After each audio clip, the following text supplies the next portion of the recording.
Hello, everyone, and welcome to Erudite's ShockwaveTalks. My name is Janine Ramirez, and I work on content for Erudite and help explain our survey-free, AI-powered people analytics tool that empowers better understanding of your workforce for better decisions. So at Erudite, we love learning, and this webinar series called Shockwave Talks is our way of learning and sharing all these insights with more people. So thank you so much for being here and for joining us today to learn about trust building in organizations and particularly for remote teams.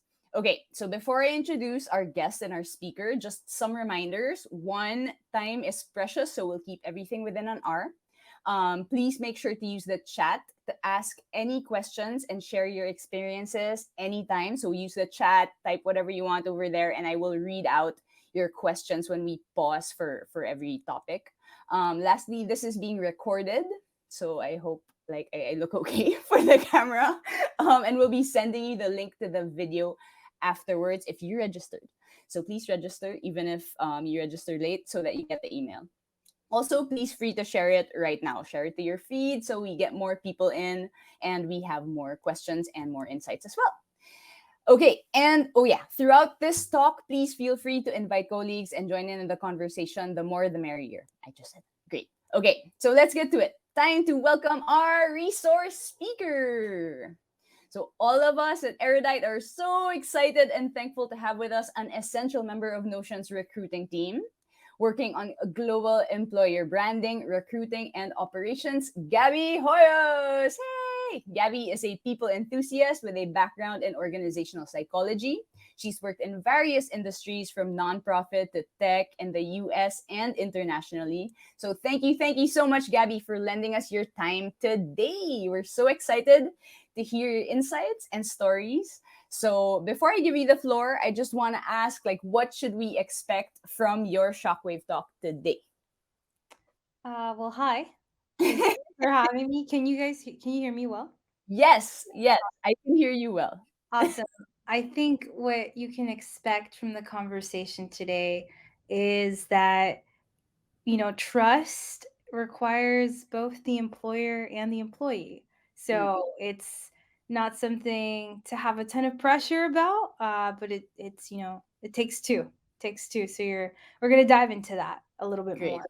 It's a relationship, right? It's almost like a romantic relationship in a way. You have to build trust with the two sides working on it. Great. Okay, that's awesome. Can't wait. So yeah, we shall start your talk now, and I'll be moving your slides for you. So just let me know if you need me to move forward or back or whatever. Here we go. Okay. Hi everybody. My name, like Janine said, my name is Gabby. I am from Florida. A little bit of me in terms of background. I have worked in a variety of different industries, starting from nonprofit, build my way up to like HR software, then back to nonprofit philanthropy, and then now I'm fully in tech software development at Notion, and it's been a beautiful experience. So I'm really excited. Right now at Notion, I help kind of coordinate and do a lot of the operations behind our go to market function. So anything in sales, customer success, customer experience, foundational roles as well, executive coordination as well. So it's been a lot of fun, and I'm excited to talk to you guys a little bit more. But we can move to the next slide.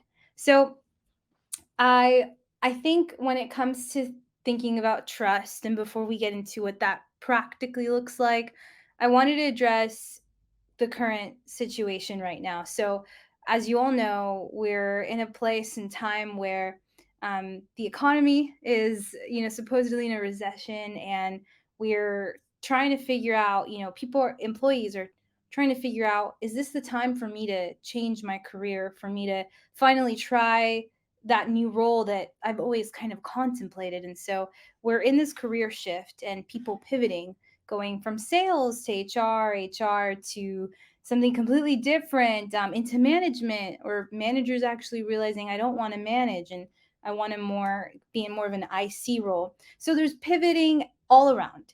And I don't think it's just in tech or like in the US or in other regions, like it's just worldwide. And so we have to understand that context. And what that's brought about has also been companies having to backfill. And they might have headcount for a specific amount of roles or wanting to open up more advanced roles, but they can't do that if people keep moving and transitioning. And therefore, that's causing the priority to be backfills, right? And then we bring it back down to another layer. We're all everywhere at the same time. Some companies have started off fully remote, some were like in office and then remote and then now hybrid. There's just so many different changes, right? And then now we're understanding, okay, in order to keep people, in order to like find amazing talent, keep that amazing talent, what do we have to do? We have to be people first versus, product heavy, which matters. But it's not always the most important thing. Um, but yeah, we can. I don't know if you have, Janine, if you have questions on this one. Yes. Well, I'm sure you're going to touch on it maybe later on, but there's been so many changes in the past few years, like from the pandemic to moving to remote. Um, and like, I just want to know if maybe you'll say it later, but how has that changed the trust building process within organizations? Sure. I think it depends on the organization, but what I've seen is two things. It's either made people aware that, wow, like this person can do the job without me being in the room with them. And it's amazing and it's good quality work. Or you get the opposite of, I don't think I can trust this person. They're not responding to my Slack. Or they said they were going to send this an hour ago and I haven't heard anything else. So it's either, I think what it's exposed, to be honest, is the way that we communicate, Hmm. like our issues with communication. And I think I don't think it's that we don't trust each other. We just don't know how to communicate trust. And that's part of Right. it. So that's I what totally agree. that's what's the problem, I would say. Yeah. Like, I'm a super believer of communication and the importance of communication, and I'm sure we're gonna touch on it later on. So I don't want to jump the gun. I'll move on to the next slide for Of you. course. So with that in mind, we're coming also to a place where we realize the problem, like we realize what it is that is an issue, and understanding we can't control always the economy, we can't control the job market. I remember back in 2020 we were going from a like basically not having any roles because there were so many layoffs to 2021 there are so many more jobs than there were people, and then now we're in this like sweet tension of there are jobs but we can't hire them because people keep leaving, right? So with that, what is it that we really need, right? We know we want to build trust, we know we want to keep employees, we know we want to keep good talent, good people. So number one is reassuring employees of the value of their work, and that breaks it down to why they're there and the reason that you chose this person for this specific role or for this specific project. And again, a lot of that is shown in the interview process, like when you're getting to know Right. a candidate, right? Like you're getting to interview them and kind of see, hey, there's three candidates, but I really like how this person thinks or the questions they asked, right? And so that's like the first impression. But then when somebody's been at a company for such a long time, there still should be conversations about like, this is what I love about what you did in this project, or I really learned this about you when we worked together on something. So this is something you can reassure employees of Mm-hmm. regardless of the timeline, whether it's when they first started at the company or 5 years later. So that's number 1. Number 2 is creating opportunities for career development. So I think sometimes, depending, and I know we have people from different companies, different company sizes, you know, we usually know it, the bigger the company, the better opportunities, right? Like there's more of a structure to how you could grow in a role. If it's a smaller company, sometimes they don't always have the resources, or they don't always have enough time to build out career development. But one of the biggest things that can change that is promoting people internally. Mm-hmm. So I'll give you an example. Like, I worked once at a company where we had like like a customer success representative, and they had done this role in other places as well, but they had done such a wonderful job in that role for the past 9 months, and within a year they got to become a manager because we they showed interest, they showed consistent effort, which provided the company proof that this person can be trusted, right? It they don't I think it's depending, it depends on the role, it depends on the team, it really just depends. But creating opportunities specifically with intention for internal employees to move, to like become better, get skills in a different team, in a different role. I worked at a company once that did side gigs, so it was very interesting. So this was during the pandemic, and if you had like an hour of your time free, you could sign up for a side gig, meaning you could sign up to volunteer with another team that has nothing to do with you, but you could maybe, I don't know, answer some emails for them or do something So another team within the company, like just within the help them same out if you company. have enough Yeah. time.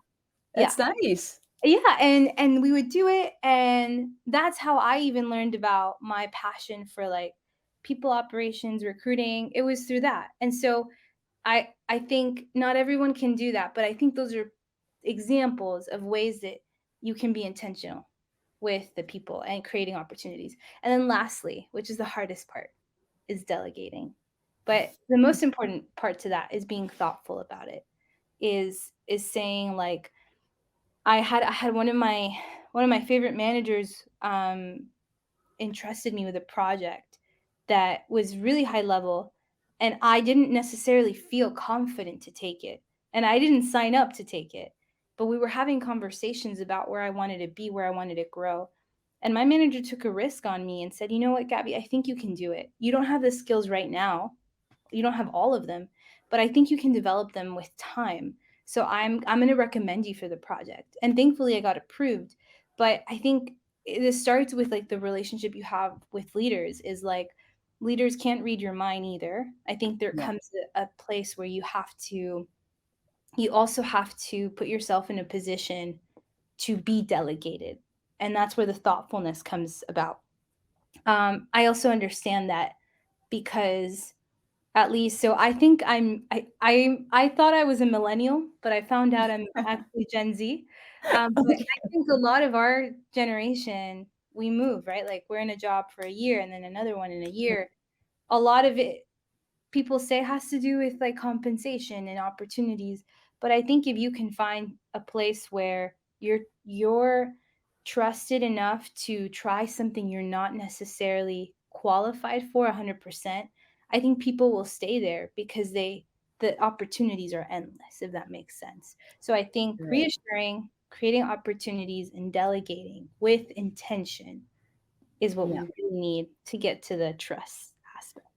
Before we move on to the next slide, like this is super interesting because like one, reassuring, you're right. Like when someone has been in a company for so long, sometimes you assume that they know why they're there, but these things can change. And I was thinking maybe reassuring isn't just from like leadership or manager Yeah. to the IC, but the other way around as well. Like to let your manager know that okay, like I appreciate this about you, and so that they can improve and like maintain the things that you actually think are working out for you.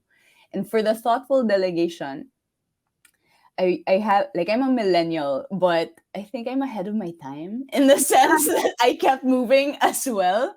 And like it is so interesting how a manager's trust can actually build your own trust for Mhm. your own abilities as well, because when you're young you're not quite sure what you do well and what you don't, unless I mean there are really like confident people in the world, but like I was not necessarily one of them. And like trust from managers really does like help you grow in your career and would make you stay and stick to the team, right? Yeah, it's super important. Um, and I think going into this, I loved what you said, Janine. Like, um, sometimes as a leader, you have to deposit, like if it was money, you have to deposit trust into a person and for them to actually believe that they have it, right? Mm. So that's, I think that's part of mentorship. Yeah. I think some of the best leaders I've ever met are people that will mentor you, not just give you everything that you want and Yeah. figure it out. And so, leading us into the big question, what does trust really look like in the current workforce in 2022 in tech and nonprofit? I can't even touch healthcare because that's a whole different world. But in the main industries, some of the core principles, and the number one I would say, is transparency. Now, this gets a little bit dicey because everybody has an idea of how much you can share, what you can't share. I've worked in places where you knew everything that was going to happen, and then I've worked in places where we found out the day before. And so there's different styles, I think. However, the biggest part about transparency is that it really does start from leadership all the way to an individual contributor. Mm. The reason why is because that individual contributors, managers, we're looking up. We're looking at what is the North Star? What is the mission of this place, of what we're doing? Why are we here? And the people that set the tone are your leaders. Now, Right. transparency doesn't mean that you're going to know every single piece of data that leadership knows. No, that's not necessarily it. What transparency really looks like is, hey, if your employees are asking you about, like, are we going to have layoffs in the next six Mm. months, right? That's like a real conversation. Is what that looks like is staff having a conversation, maybe an all hands meeting. I think most companies have that now, and just being honest about the financials before 6 months comes, like having honest check-in points now, and just sharing, like, this is where we're at right now. We don't we're This is the climate. We don't have much data on like what will happen 6 months, but we're not doing layoffs right now. If we have to in a couple of weeks, couple months, we'll let you know. Like, it's more so setting up the tone for the conversation. So that's a real life example because that's happening right now. Yeah, I had a question like about that. Like if it has to be 100% transparency because you have leaders that are like trying to protect their employees as well. But Yes. it's a difficult thing to balance, right? Like Yeah. how do you know if you're protecting employees from certain information or if it's better to let them know about something like layoffs? I think so. A company is going to be transparent according to their values. Mm. So if a company really values what their people, like how their people are, like the well-being, right? And this goes outside of like benefits, like perks, like, no, like you really care about your employees. I think 100% transparency would look like sharing as much as you legally can. I know there's also a lot of compliant things and things we have to think about, but it's being really, I would say it's proactive communication. If you know that in 6 weeks you're going to have to start like doing some layoffs, is start talking to your managers now, start letting them know, like, and it Right. doesn't have to be mass, like it can be simple as like start having those conversations now so that maybe you can prepare people. I know, I don't remember what company it was, but I think I was reading on LinkedIn there was a specific company that had to do layoffs, but one of the beautiful things they did was before they laid off people, they had made a list of all of the, like, other companies that were Mm. hiring and maybe some direct connections, and they had the severance package. They had different things that They had to cut money in other ways, but they used that to at least help people exit well, because there wasn't Right. anything else they could control. But that's the one thing they could, is the resources. And so you may not be able to share everything, but at least try to share the most important things that will impact the well-being of your people. Right. And I guess it goes back to trust as well. Like you have to trust your employees with the truth, especially if it's going to affect them big time later, right? Yes. The truth Okay. always has a way to come out. It's true. Um, And I'm guessing that would break the trust building process if you hide something and later on it comes out anyway, right? yes. Yeah. And I think that's what helps. I mean, I see it all the time. People that leave a company and then come back, and then Yeah. leave and come back. And usually they come back because they trusted how they left. They Hmm. trusted their team there. And so I think it says a lot. But breaking it down even further to number 2. So Yeah.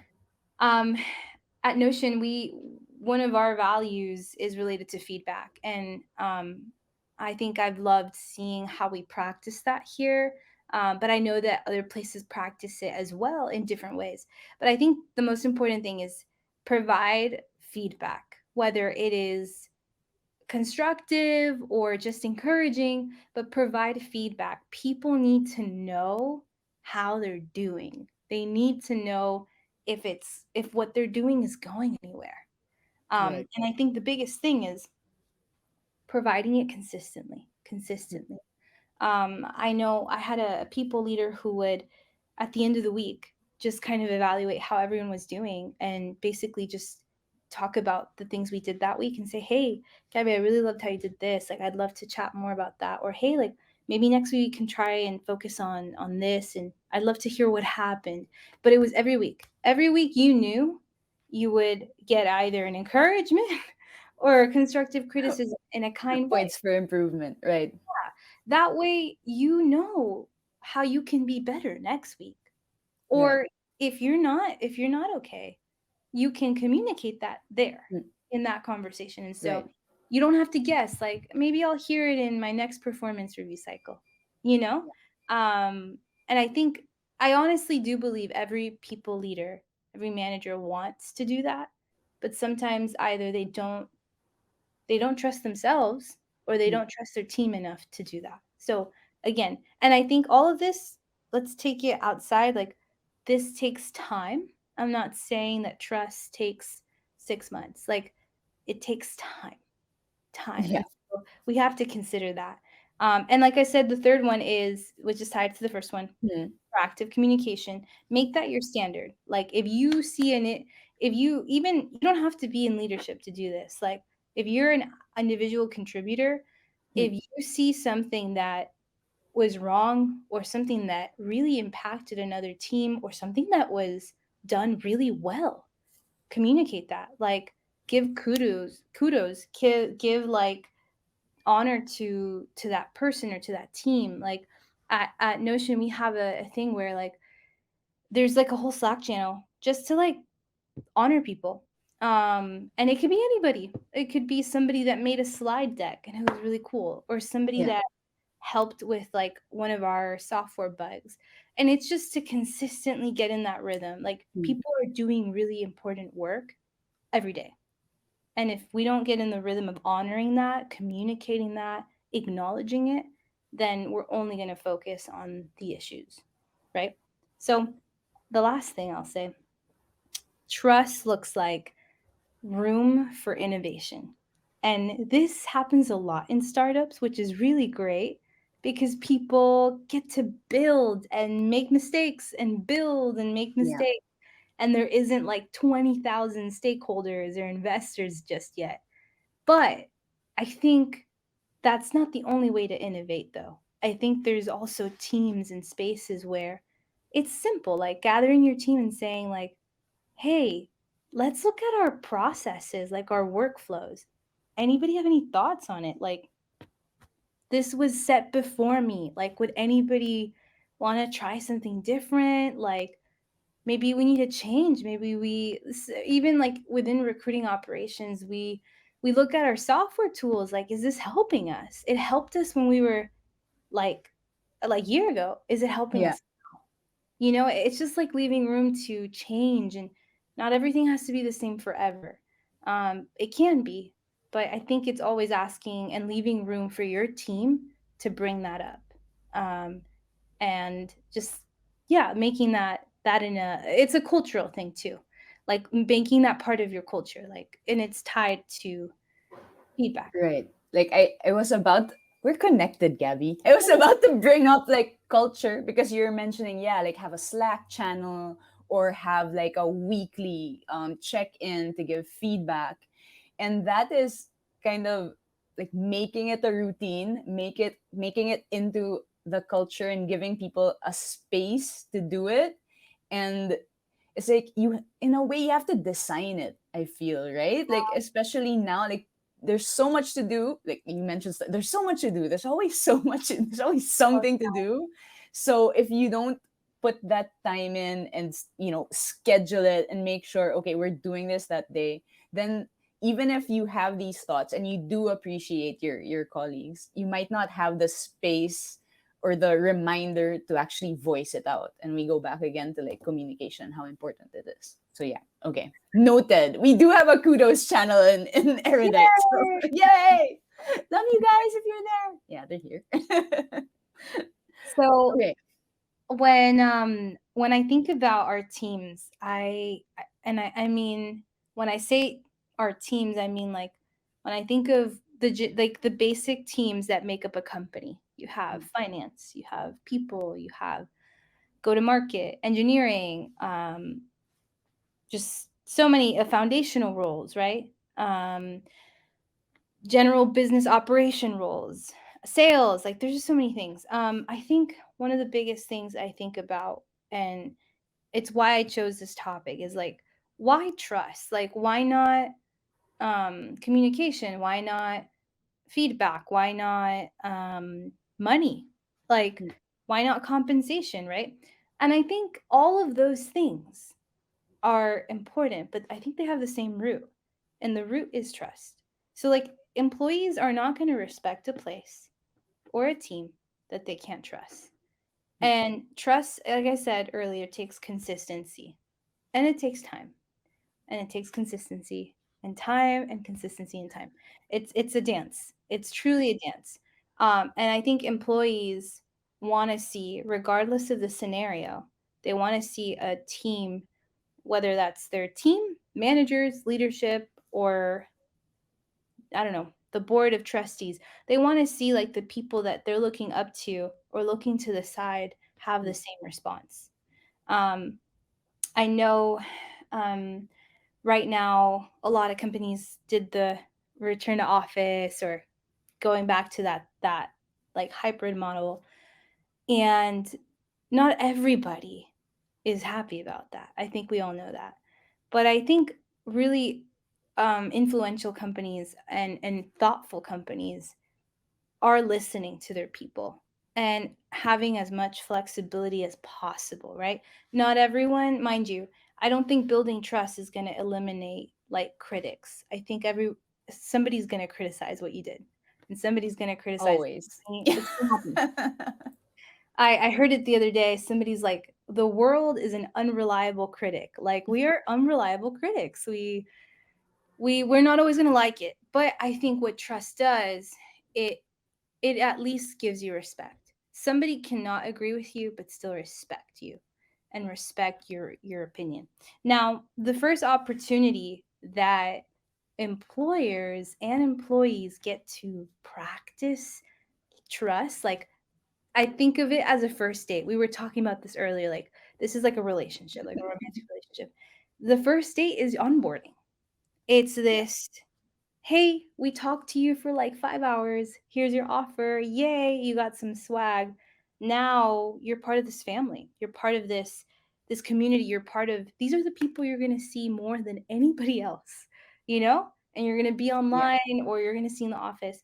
And I think the onboarding process is where you can really show glimpses of trust. And I mean, like, even with making sure that employee has everything they need for the first day. Or one of the things that I loved when I joined Notion, like, I had people that weren't even on my team. connecting with me, that just wanted to hear my story of like, hey, how'd you get here? If there's any, do you have any questions that have nothing to do with your team?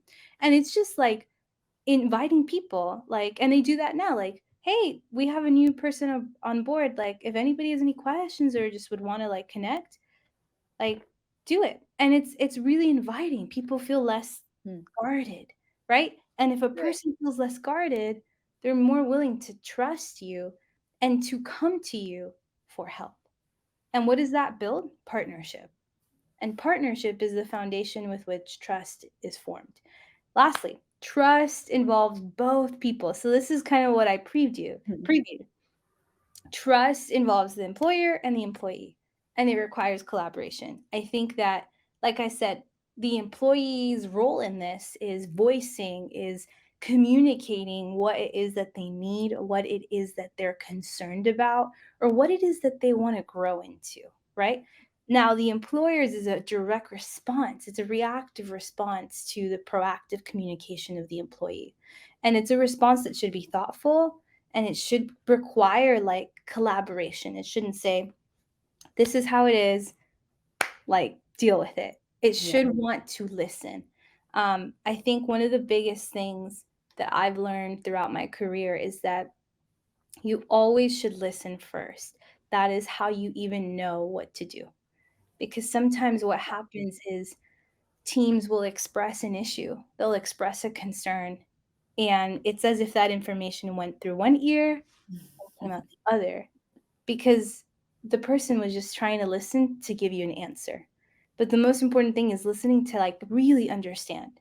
Like Yeah. say, okay, I don't work on this team, but let me put myself in their shoes. What would I want? What would help me actually get this done? And so I would say I've seen this done in different companies, but I knew a leader who had quickly transitioned from sales to recruiting, and one of the biggest things that made them an incredible leader in recruiting was the first month of their transition. All they did was do like a listening tour. Like they met coffee with every single person on the recruiting team, Wow. and we just went through a list of what we really like about the team right Mm. now, what we don't, what we like, what we don't. She did it with every single person. And it was one of the most, like to this day, like it's somebody I truly admire because they built their time in recruiting based on the necessity of the team, not necessarily Right. based on their knowledge. It Yeah. was what do we need right now? You know? I think we can go to the next slide because we Okay. tied Yeah. on. I'm collecting questions and I'm gonna ask them in a bit. But yes, Okay. please finish your points. And then the last 2 points I wanted to make is um, people will truly do their most meaningful work in a place that values it and calls it what it is.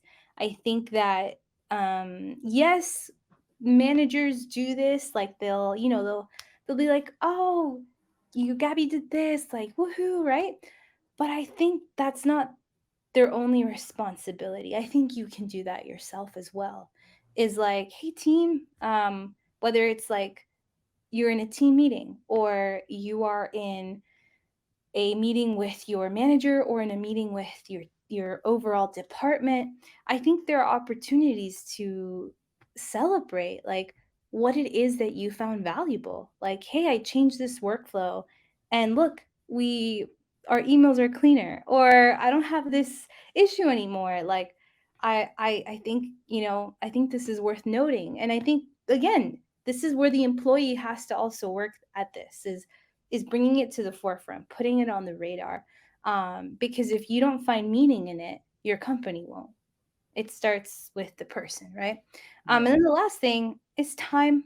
Um, I think the biggest thing here, what helps with time is if you have an assumption. Now, I mean, I'm talking to both people that are individual contributors and managers.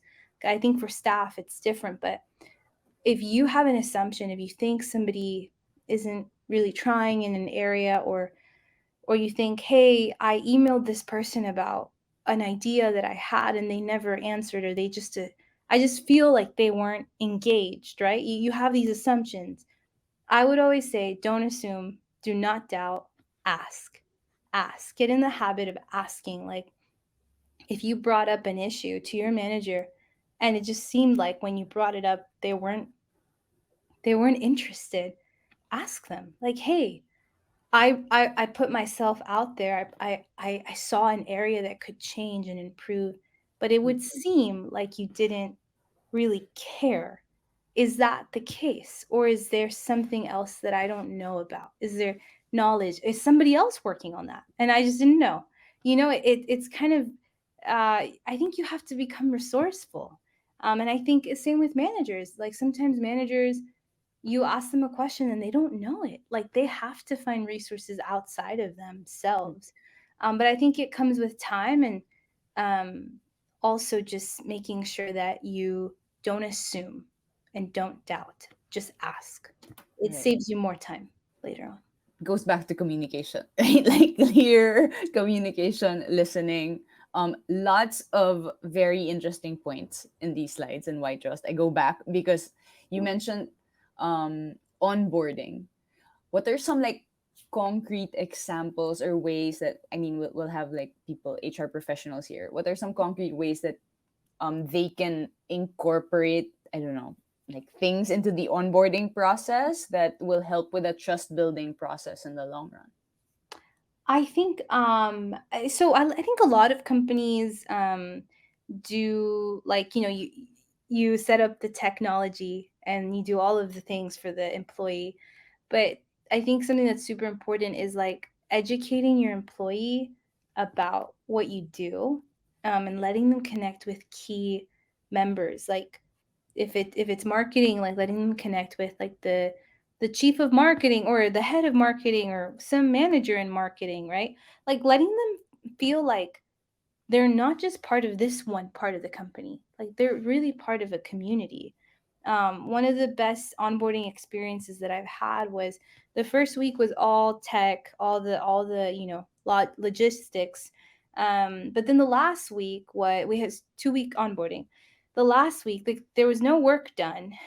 It was just grabbing chats with leaders in go to market, leaders in engineering. I wasn't going to work in engineering, but I connected with them anyway. Leaders in sales, leaders in recruiting and people. And crazy enough, a year later, half of the people that I never worked with, that I met in these conversations, I got to like learn what they do for the company. They now are people that I get to work on projects with that are outside of my responsibility. But I think it's just like setting up an inviting and inclusive like experience. It's really like an experience. So that's one concrete example. And then I think the second one is like also like giving really transparent information about like this is what we're really good at. This is where like, you know, let's say the company is like, I don't know, a toilet paper company. Like we're selling this product so well, and then there's also this side of the business that we're really struggling in, and Hmm. but you're here to help us.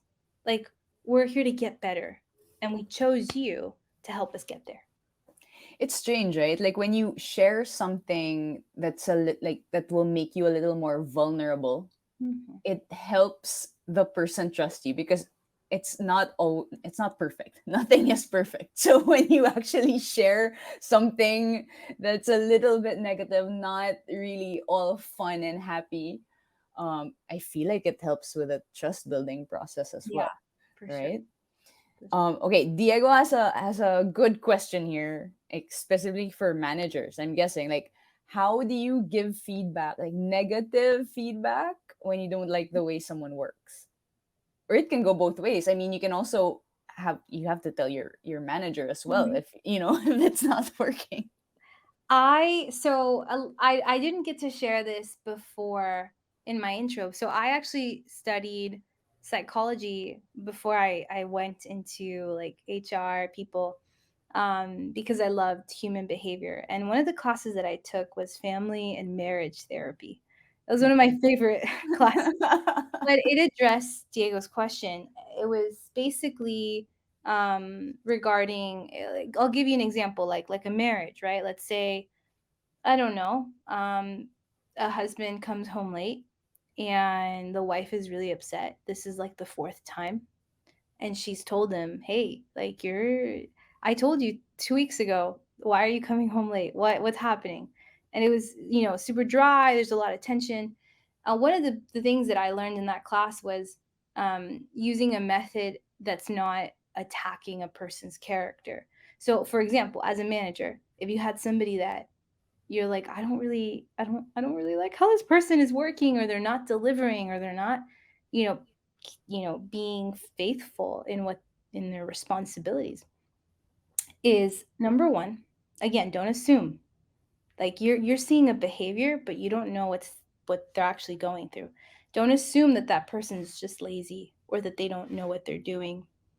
Is more Makes so like having concrete examples of, like, hey, last week when I asked you about this thing, and you gave it to me later, it made me it gave me the impression that maybe you didn't prioritize that sooner, or maybe did something come up? I'd love to understand what happened, right? Like, and you see the difference from actually saying, hey, so last week I sent you this and you were lazy and you sent it to me later, right. and Like um, judging the person versus their actions, right? yes, Because you don't know what's happening behind their actions. Maybe they're like up to here with tasks or yes. okay. It's, I think, literally, it's just talking about the behavior and the action. Hmm. Don't talk about the person, And because does the again, sandwich technique work as well? Like it depends. So I've heard that in Europe, y'all don't do the sandwich technique. It's very no. But straightforward. I do the sandwich technique. I'm not I honestly think, though, whatever technique you do, I think you can be kind. I don't think you have to be rude or mean. right, Because if right, the moment that you're rude and mean and attacking a person's character, that's a you thing. You don't like that person. But that's not really the issue, right? Either right. you address your feelings or you address the actual problem. So I think it's making sure that the conversation is about the problem, not the person. And if you don't like the person, have a conversation about that. Like, hey, like, I don't think we're connecting. I don't think Hmm. we're partnering well in this. Maybe can you tell me about your preferred communication style or working style? Like, how do you like to work? If you don't know that, you're going to crash and you're going to not like that person. And it's going to make every working experience really difficult. But I think the way to be kind is to always address the actual action, not the person. And if you have questions about the person, ask them. Like, hey, are you going through a really hard time? You haven't responded to my 20 Slack pings.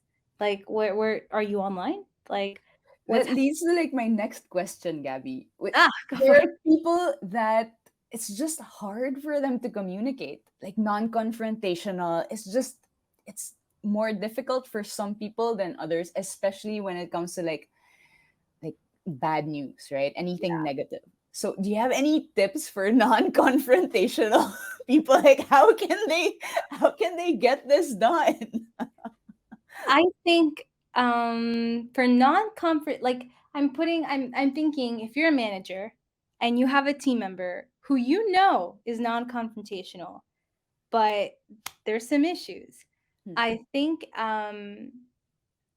one of the best ways, I think, tips to practice that kind of change, like changing their mind about what is I think changing a person's mind about what confrontation looks like is really important. So, for example, um, think about the words you use. Like, think about it, like, every company has what is it called, like, you have, when you apply for a job, there's always like a legal, like a little, like, blurb at the bottom of, like, we'll get back to you, or like there's always language around something related to like compliance or something legal.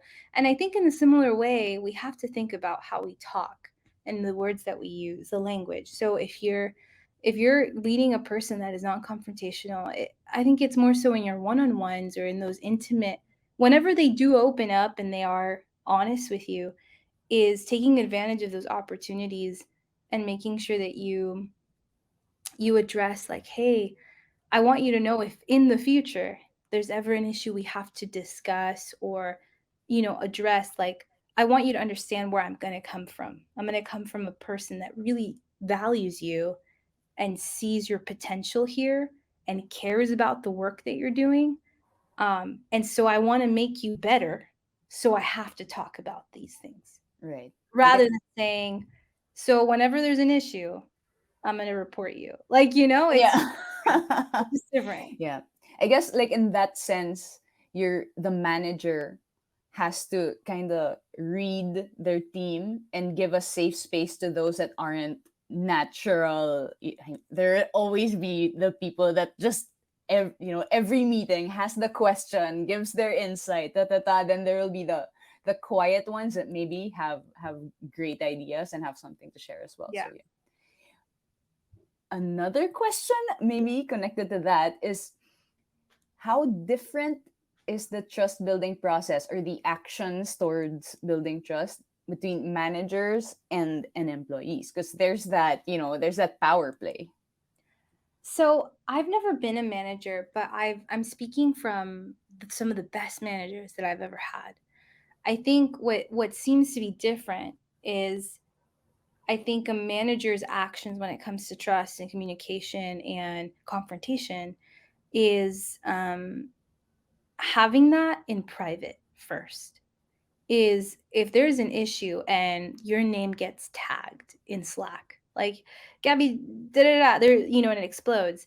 Hmm. I think one of the things that managers do is they have to address it, right? They're going to have to talk to you about it.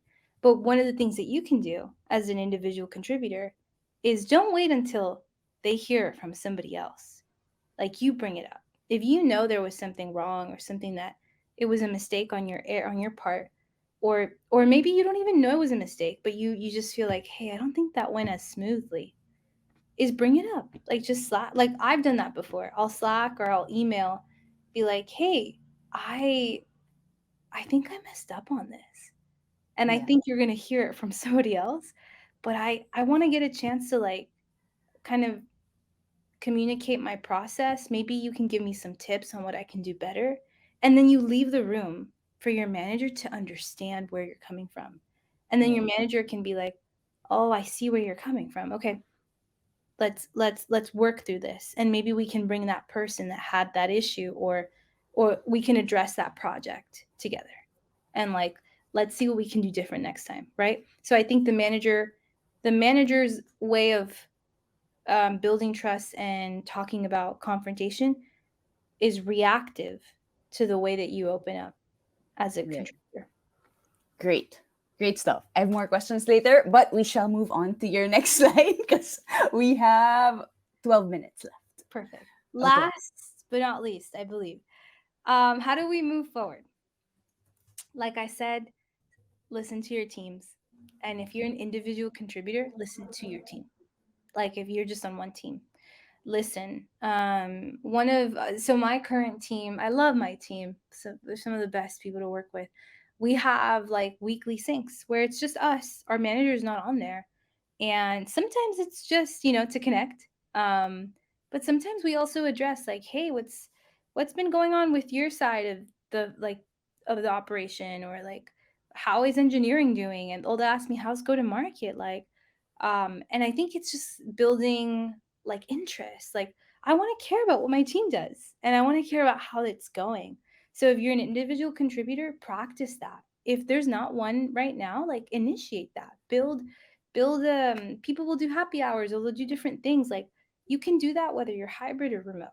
If you're a manager, whether you're hybrid or remote, like, get in the habit of like working with your team and not just having meetings about what leadership is saying, but like, what are you saying? Like, where do you want to take your team? Like, talk about vision. Like, in the next quarter, these are some projects I'm thinking about. Like, would anybody want to like work with me on this? Like, open that up, right? Then be thoughtful on how you hire. I am very passionate about this. I think don't hire just to close a role. That's just never going to go well. Hire because you really believe this is the best person for this opportunity and this is the best time. Because this is what's happening. People are hiring quickly, they fill the Mhm. role, and then what happens? That person leaves in 6 months, and then you have to open it again. I honestly think as best as you can, like work with leadership to really convince them like we want to hire the best person. We don't just want to hire just to close it because you're going to have to open it again. Right. Then thirdly, be inclusive. I think as a manager, what that looks like is championing your people, giving them opportunities, suggesting like I said earlier, is projects, being on the lookout. And if there's not a project, create one as best as you can. Like if you're going through data analytics and one of your team members said, "Yeah, I'd like to learn what that's like." Have them shadow you. Like it doesn't have to be super complicated, right? If you're an IC, um, champion your team members. Learn from your peers. If your peer is like working on a special project, be like, "Hey, I'd love to learn like what do you do differently than I do in the same job? Like how do you do it better?" And then lastly, as you grow, and this is for companies that are 15,000 members or companies that are like 5 employees, is as you grow, as you scale, make sure that you create room for people to grow. Whether that means creating, if you have a customer success representative, what does a customer representative level 2 look like? How can I promote that person there? You know what I'm saying? We don't have to create another company to do that. Right. It's just breaking down your business needs in relation to your people need. Great. Great stuff, Gabby. And Gregory thinks so too. So yes, Gregory, we're gonna send you the video after this. We have about 7 minutes left, and we still have like a few questions for you because Go a for lot it. of things are happening in the workforce, and it all like boils down to trust. As you said, great topic. But there was like a survey recently and a study that said that 87% of employees report that they feel like they're productive at work, but only 12% of leaders are confident that their team is productive. And this is happening especially in like hybrid and remote organizations. So how can organizations like mend that disconnect with perception of employee and leader or manager? I think um I would say get data, because if you're hearing from one side, we're amazing, like we're doing phenomenal, and then you hear from the other side, uh, I don't we're not getting that on our end. The thing that you're going to need is data. And I mean, that could be like, I know companies that do like internal employee survey or candidate experience surveys. So like I think gathering some sort of data, asking specific questions like, how do you like, do you have enough to work on, or do you like what you do? And having both leadership and employees take it, and Right. addressing line by line, asking the same questions, and maybe addressing like having people have like open-ended comments of like, yeah, I feel really productive on Wednesdays and Fridays, but Thursdays we have back to back to back meetings and I don't have enough time to do my job. So, but leadership isn't going to know that, you know? It's Yeah, like you I have would to say communicate it. You have to get feedback. you have to I get data. mean, I'm gonna plug Erudite right there. Like it's one of the reasons why I work where I work. But we see our own data, and we have like our engagement levels. And sometimes like marketing, we're like, marketing, like we have the best engagement levels. Like, okay, the data says that we're actually like really involved and committed to our work. So Absolutely right. I didn't even think of that. Thank you. Yeah. But Yeah. speaking of, sorry, I had to plug it. I'm passionate about the technology. But speaking of like Erudite, we're 100% remote workforce, and I find that like comparing to my previous jobs where it's in office, there's like this natural organic chemistry that you get, talking to people in the pantry, and when it's remote, that's just gone. It's just screen time the whole time. So what Yes. are like some tips for remote organizations to help build that like trust organically? Mm, okay. I think so. Three things. Number one, a very simple one. If I think a lot of companies right now use Slack for everything, Yeah. right? Slack, I mean, it's the best thing in the world. It is. Slack has this feature called Donut, and like it basically I just use messages that. you. Yeah, yeah, yeah. That's one simple thing. Like, and there are companies that actually like they'll like managers will check if you did a donut that week. Like it's like Okay. not to like micromanage, but it's to encourage you like make time out of your week to meet somebody. Yeah. Because if you don't make time this week, you won't make time the next week, and then the Yeah. next week. It gets busier and busier, right?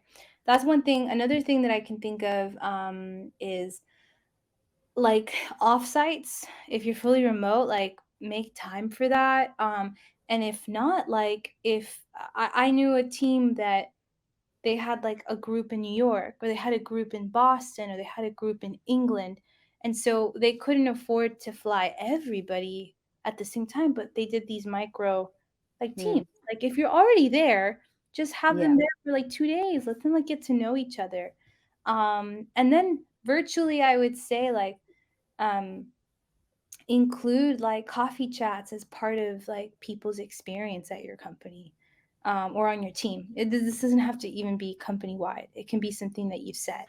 Like I had a manager who would require me and my team of 5 to have coffee chats every Friday just about our lives, nothing about work, and we Nice. rotate. And this Yeah. wasn't company wide; it was just within my team, but it made our team so strong. Like we trusted each other's work because we trusted each other. Right. It's like it's the person. It's not just their tasks and their performance. Right. Great. We only have 3 minutes, so I wanted to give you the floor, and if there's any last words you want to say or parting words you want to say or thanks to the audience. Well, thank you, everybody. This is I'm so excited. One of my dreams has been to become a better presenter. So this is me practicing that. So thank you guys for giving me the platform and joining. I think if there's any last words, I would say I understand it's a tough time. I don't like underestimate that. It is a really hard time for different companies, the economy, um, in the United States, outside of the United States, around the world. But I think the best thing that we can do is to be kind to one another. And if don't assume. If you assume, just ask. You'll have more information if you ask. But yeah, that's all I would say. Yay, thank you so much, Gabby. Honestly, I have like loads of more questions, and maybe we should have like a coffee date just to get all the information out there. But thank you for being with us today. Thank you for being our HR rock star for today's Shockwave Talks. And I also wanted to thank everyone that's here, the audience, for being here. Please, like, if you found these insights helpful, please share the video with your colleagues as well. It was such a good, healthy, and happy discussion about trust. A special shout out to Anna, who's behind the scenes working backstage so that the webinar is a success. Thank you. And yes, if you enjoyed this Shockwave Talks, please do follow us on LinkedIn or subscribe to our Knowledge Hub on our website, erudite.ai, so we can update you about our next live event and so we can continue learning together and building happy, healthy teams together.